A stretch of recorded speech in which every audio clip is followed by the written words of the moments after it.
கடந்த 50 வருடங்களுக்கு மேலாகவே திராவிடம் சார்ந்த கட்சிகளும் தான் தமிழ்நாட்டை ஆண்டுக்கிட்டு வந்திருக்காங்க.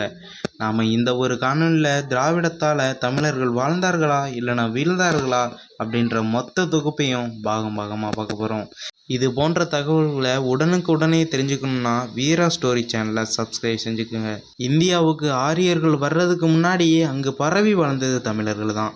தமிழர்களோட வரலாற்றையும் அவங்களோட போராட்டத்தையும் ரெண்டாக பிரிக்கலாம். முதல்ல தமிழர்களுக்கும் ஆரியர்களுக்குமான போராட்டம், ரெண்டாவதாக தமிழர்களுக்கும் திராவிடர்களுக்கும் நடந்துக்கிட்டு இருக்க போராட்டம். திராவிடம் தான் ஆரியத்தை எதிர்த்தது அப்படின்னு ஈவேரா, அண்ணா, கருணாநிதி போன்றவங்களாம் சொல்கிறாங்களே, நீ என்னடானா தமிழர் ஆரியர், தமிழர் திராவிடம் போர்னு சொல்கிறியே அப்படின்னு சொல்கிறவங்களுக்கெல்லாம் நான் ஒரு கேள்வி கேட்குறேன். திராவிடம் அப்படின்னு ஒரு கருத்து உருவாகியே 100 வருடம் தான் ஆகுது.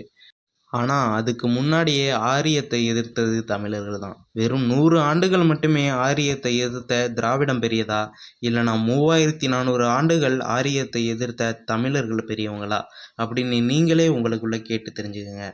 அதுக்கான விளக்கத்தையும் இப்போ பார்க்கலாம். நான் சொன்ன மாதிரி முதல்ல ஆரியத்தை எதிர்த்தது தமிழர்கள் தான். சுமார் 3500 ஆண்டுகளுக்கு முன்னாடி ஆரியர்கள் சிந்து சமவெளி நாகரிகத்துக்கு வந்தாங்க அப்படின்றது 100% உறுதி செய்யப்பட்டது.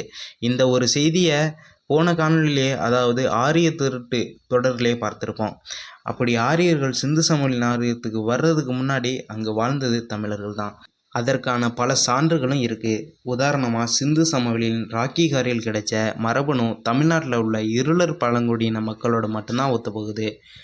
அதே மாதிரி சிந்து சமவெளியில் கிடைச்ச எழுத்துக்களும் கீழடி உட்பட தமிழக அகழ்வாராய்ச்சியில் கிடைச்ச எழுத்துக்களும் ஒரே மாதிரி இருக்குது.